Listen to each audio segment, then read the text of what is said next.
Clap your hands, everybody. Everybody, clap your hands. Hey, what's happening? What's happening? I'm sorry I'm late. Sorry I'm late, Dogman X. I see what's going on. What's going? Salute, big bro. Chris, yes, we about to break it down tonight. Candace, hey, doesn't matter if it's five of y'all or 500. We're gonna get into it tonight. I'm not gonna waste your time. We're gonna get right into this. Not to worry for everybody that's gonna miss this stream. I will put it on all platforms. I will put it on the movie review channel. I'm gonna put it on my main channel. I don't. It don't matter. It's going up. Okay. The Black Godfather. Basically, at the end of the day, is a celebration of the Black Boule, the elites, the talented 10th, whatever you want to call them. This is what this pretty much is. This is basically a circle jerk.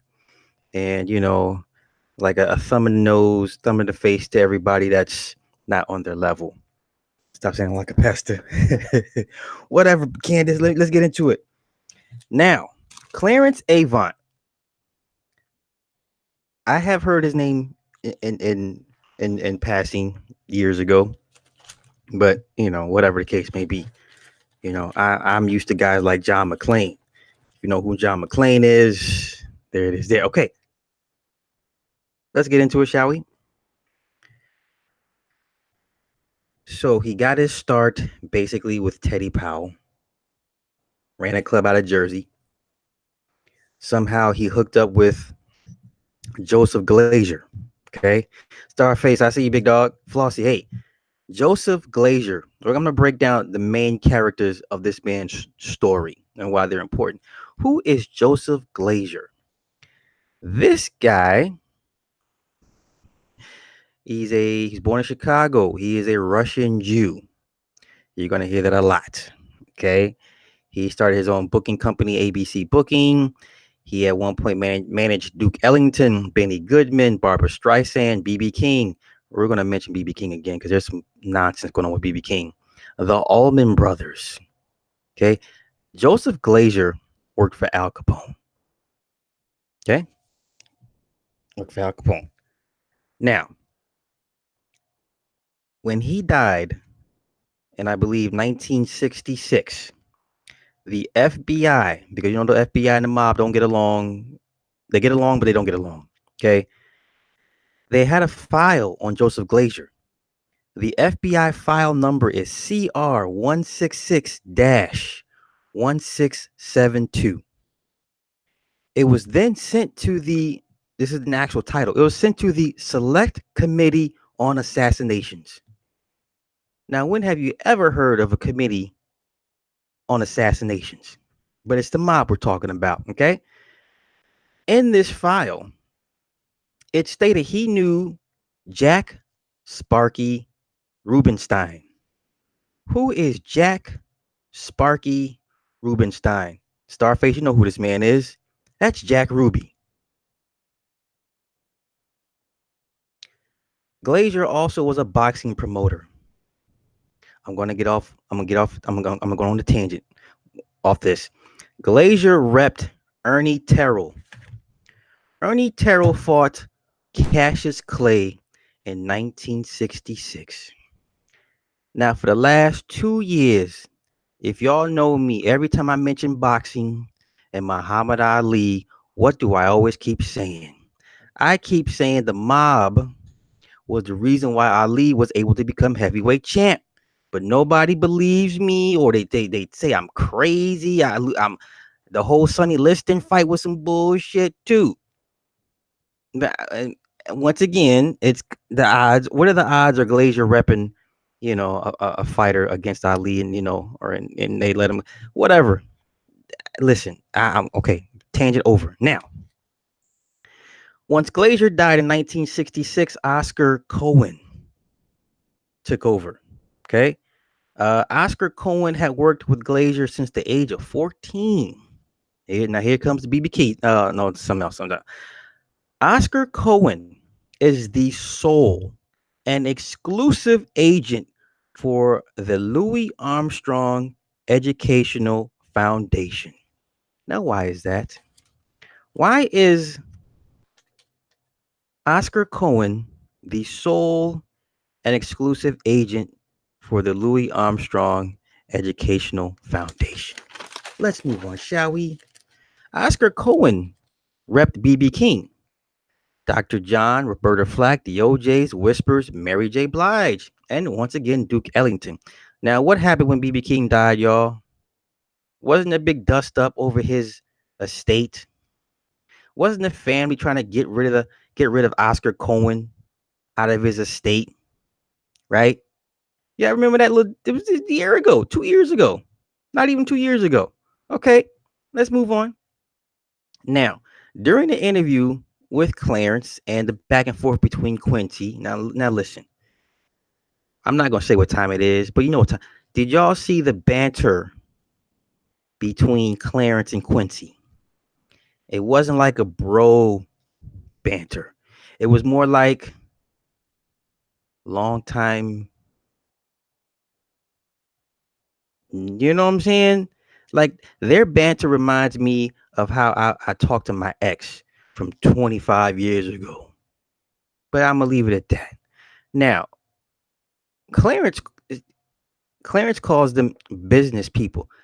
Quincy flat out said these guys are the mafia.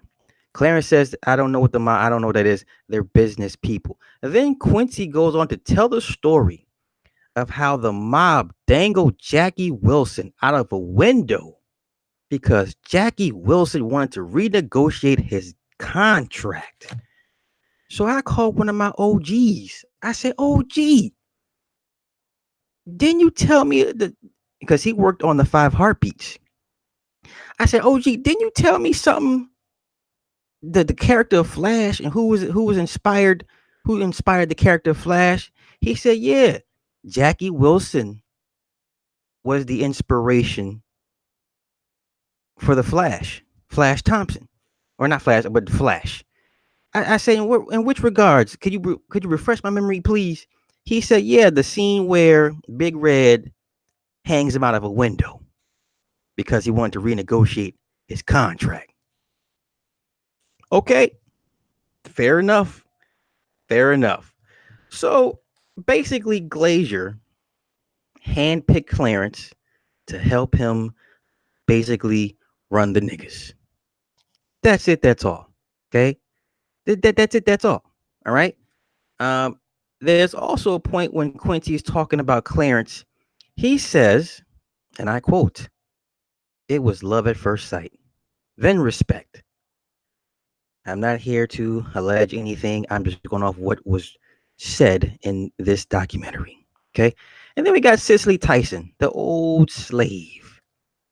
What, and she was saying how she just saw him across the street and he was dressed to the nines and threw his shoulders back and walked across the street. And she said, he was this color. Did y'all see how excited Cicely Tyson was? And he was this color. All right. All right. Let's move on. Let's move on. So Glazer sends Clarence to California to get composer Lalo Schifrin into movies, to compose for movies. All right. Scores and all that good stuff. Publishing. Okay.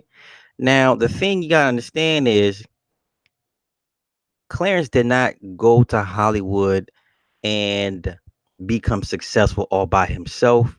No, it was because of the muscle and the prestige of Glazer. If I work for the man and he sends me across the street, they know who I represent. They're not going to talk to me crazy. They're going to give me what the hell I'm asking for, what I told I should be getting. Anyway, so he sends him to California, and Lalo Schifrin does all your famous original compositions like Bullet, Cool Hand Luke, Dirty Harry, Enter the Dragon, Mission Impossible. The list is endless. He's endless. Okay. Here's the crazy part. So then he's looking for a house because Glazer tells him, "Hey, you're gonna move to California. I need you to go find a house."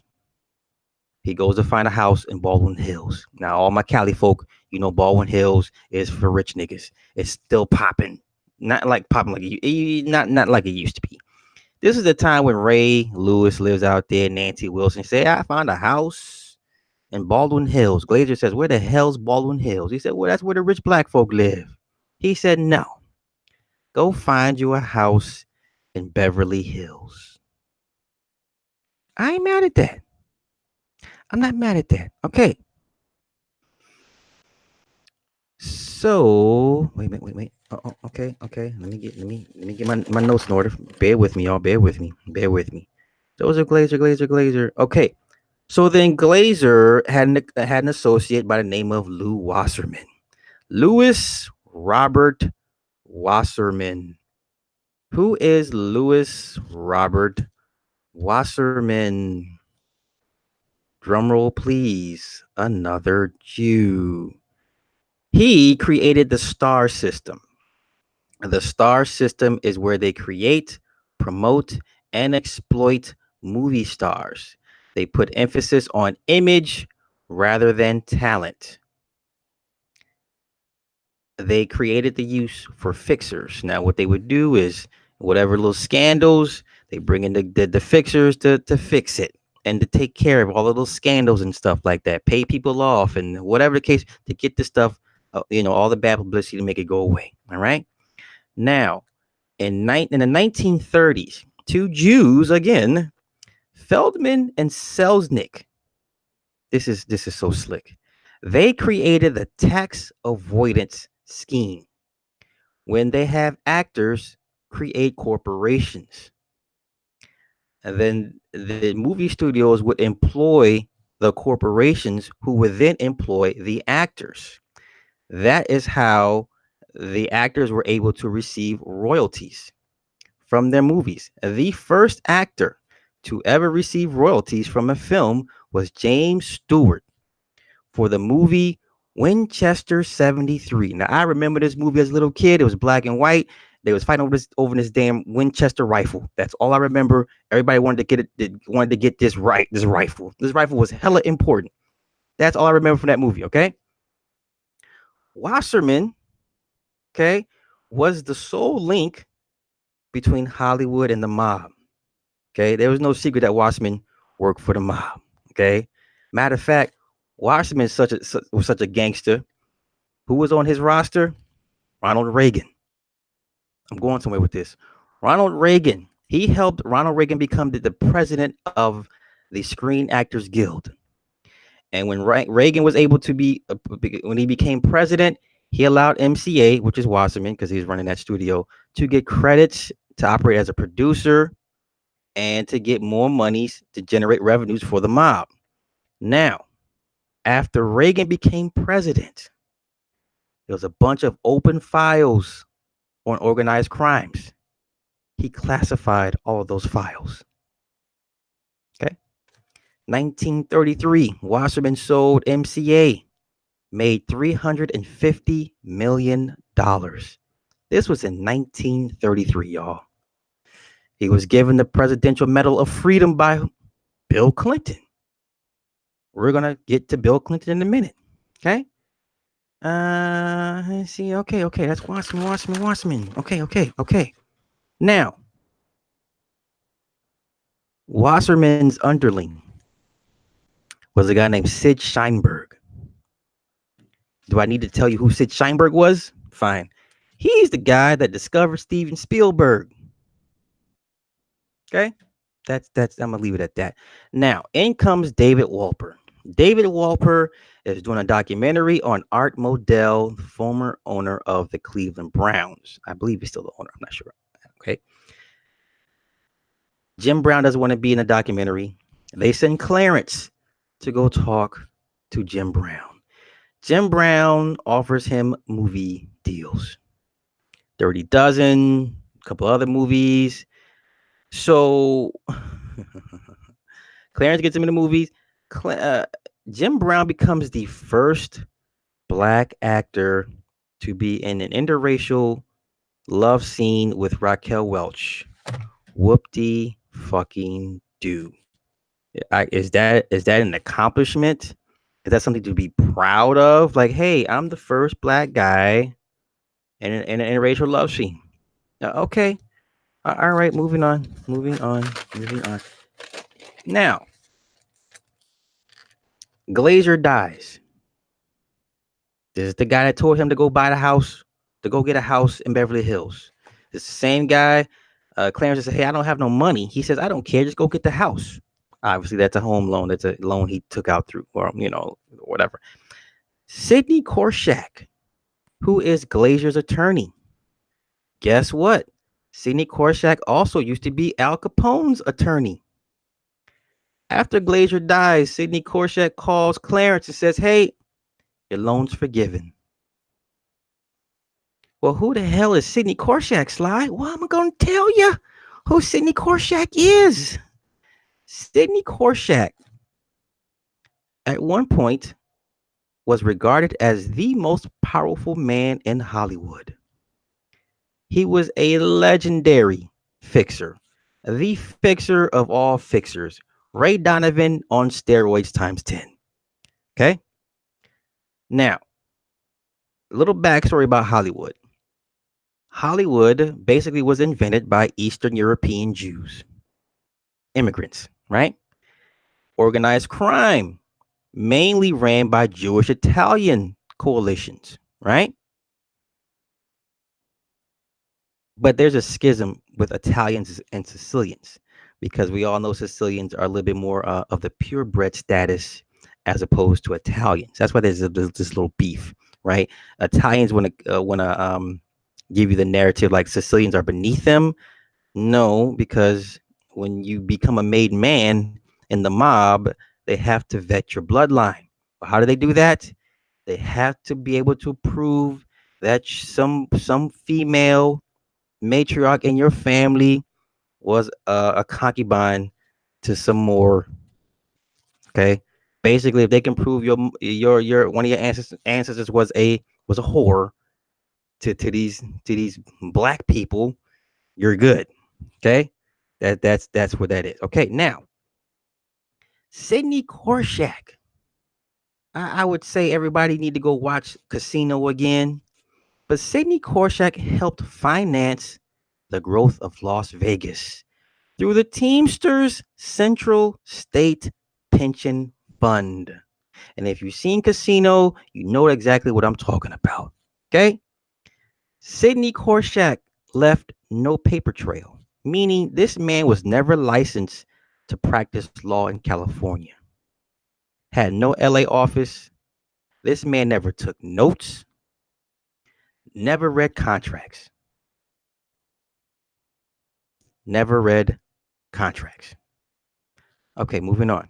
1970, he made his own record label, had a bunch of white artists, had Bill Withers, um, Abe Summer, his attorney. This is Clarence's attorney. Who is Abe Summer? Well, I'm going to tell you who Abraham Summer is. Abraham Summer is an attorney. At one point, signed the Rolling Stones to one of the biggest multi-album record deals in that up until that history with Atlantic Records. When they signed it, the biggest contract ever up until then. Okay. Also, Abraham Summer is known for a very, very public and very nasty sexual harassment case. It is what it is. Okay. Now, there's an issue. Clarence is cool with Don Cornelius. He helped out with Soul Train, but then Clarence was also a consultant at ABC.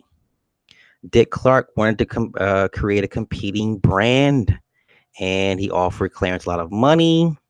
Clarence said no. The show was called Soul Unlimited, ran for one season, and they nixed it. All right. Now, then the next project Clarence worked on was Save the Children. He picked out a young Stan Latham. You know, guys, Stan Latham, the whole comedy production, Kings of Comedy, Queens of Comedy, that him to direct that documentary.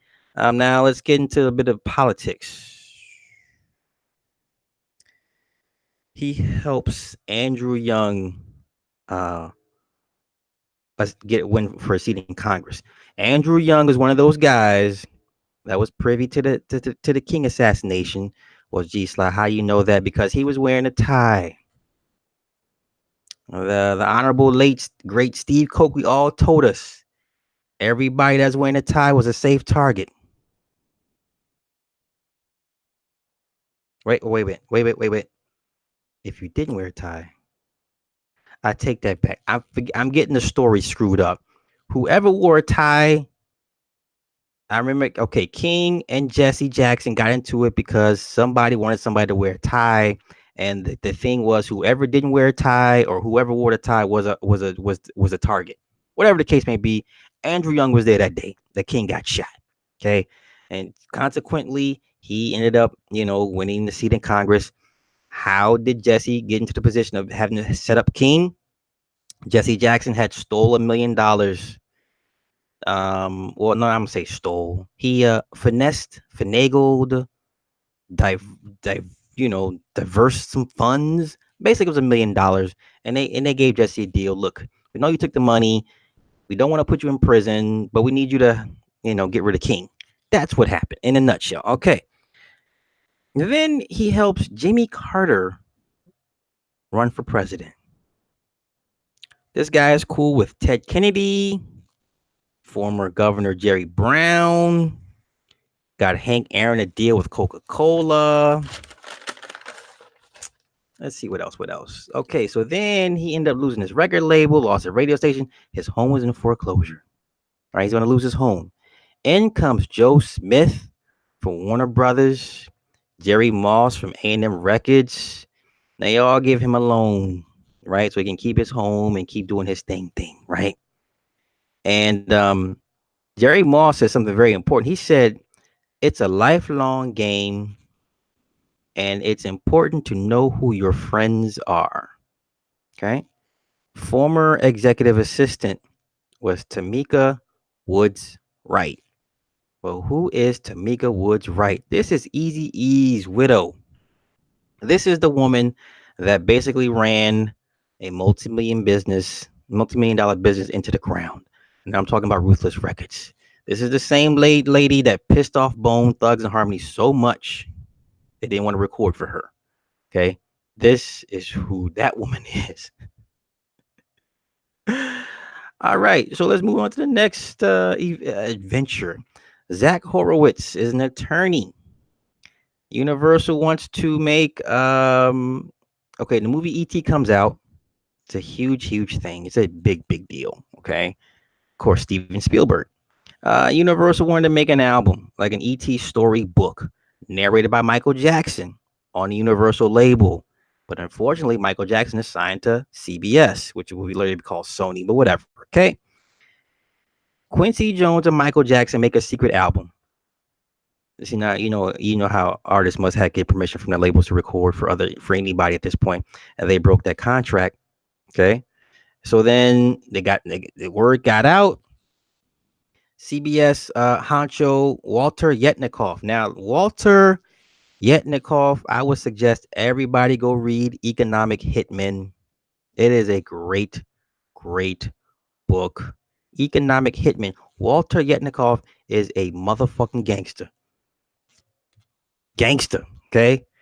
He wanted to sue Universal and cease and desist, whatever. Okay, at the end of the day, they all got in a big ass room and worked it out. And as if you remember, the E.T. movie, storybook thing, toys, it was just a monster. It was a mega hit, and it just made oodles and oodles of money for everybody. Now, as appreciation for what he did for Michael and Quincy, Clarence was asked to promote the Bad Tour. But guess who he picked to help him run the tour?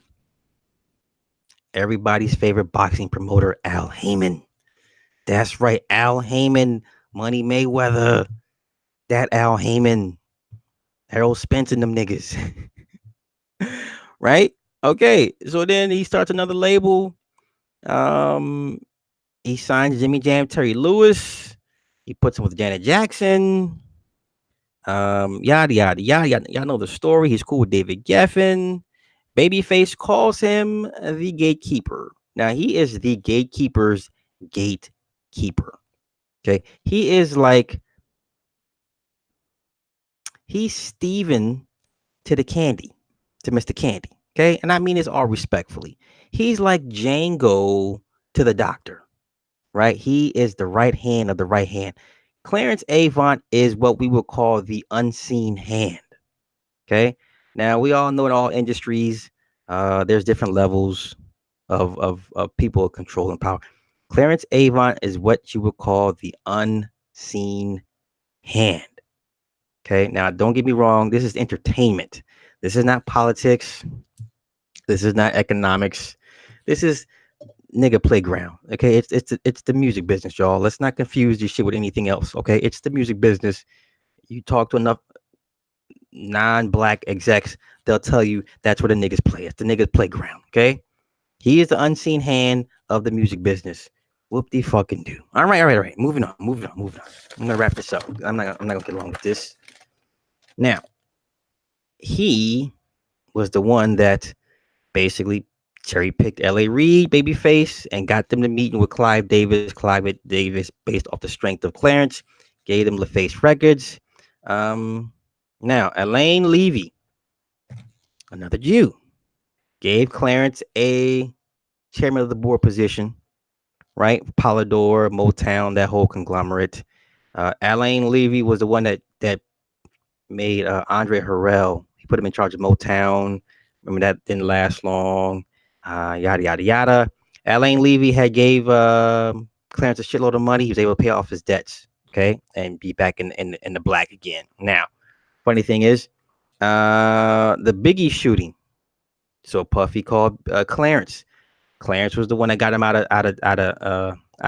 California.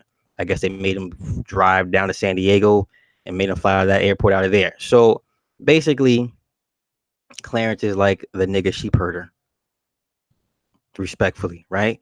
Now this part is going to be the politics of it. The politics of it. Clarence Avant collected $1 million for Bill Clinton for his campaign. He claims it's said that him and Bill Clinton are very close friends. This is Bill Clinton we're talking about, Mr. Three Strikes, Mr. Mass Incarceration, Mr. Ron Brown, bullet in the head, plane crash. Hmm? This is Bill. This is who you're. This is who you call a close friend. And you know what? I'm not even mad. I'm not even mad. Okay, because we all got some friends that got some shady backgrounds or do some foul things that we don't want to know about. But um, Bill Clinton, y'all. Yeah. He's also cool with John Kerry, Harold Ford, Al Sharpton, Messy Jesse. Now, this one is particular. Kamala Harris. Kamala Harris. Kamala Harris had an aide that was doing some crazy stuff and claimed to be Knights Templar and Masonic Police Force and missing children and a whole bunch of stuff on Kamala Harris's watch up in Frisco, right? Okay, this is who you cool with. These are your peoples. All right, it is what it is. And then last but not least, we got Barack Obama. Asked Clarence for his help. And after he was elected, now this is what kills me. Now we all know had Jack Ryan's ex-wife Jerry had not spilled the beans on their sex life, Jack Ryan would have been number 44. Yeah. He'd have been number 44, not Barack Obama. But his daughter Nicole ends up being the ambassador to the Bahamas because of her contributions to Obama's campaign work in 2004.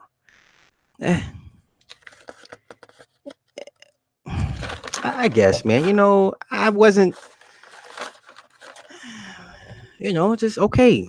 I see a bunch of rich niggas on TV that, at the end of the day, if it wasn't for these Jews, none of you motherfuckers would be anywhere. All right. But one more important thing that I want to mention. Now, when they start showing people's documentaries, life stories, what usually ends up happening to them pretty soon after that? One more time, I'm gonna ask you, when they start making documentaries on these people, these life stories, what ends up happening to these people? They don't last very long. You never noticed that? About 6 months to a year, they pretty much expire for whatever reason. But hey, it is what it is. That is my documentary review on Netflix's The Black Godfather.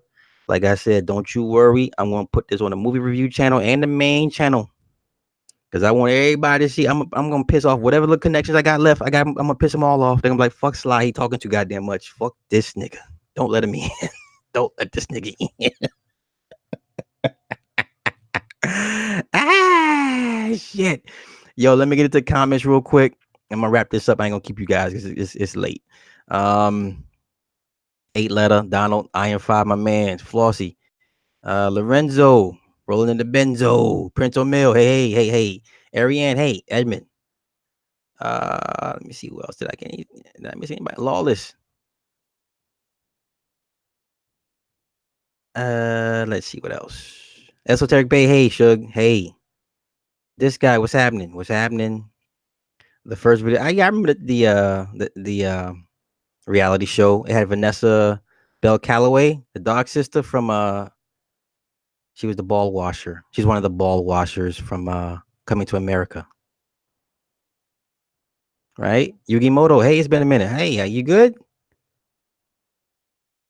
Let's see what else. James Gant. Hey. Lordville. Hey.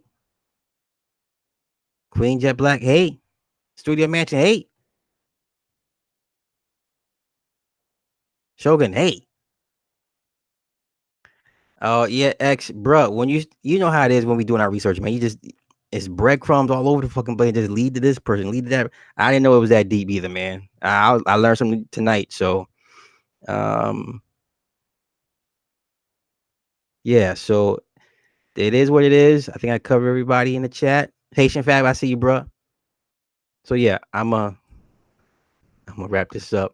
Uh, really brief. I didn't want to, put anybody to sleep. I know it's late. But once again, this is my review of Netflix's The Black Godfather. I hope you guys learned something today. I surely did. And it is what it is. So I will catch y'all on the next go round. Y'all have a good night. Peace.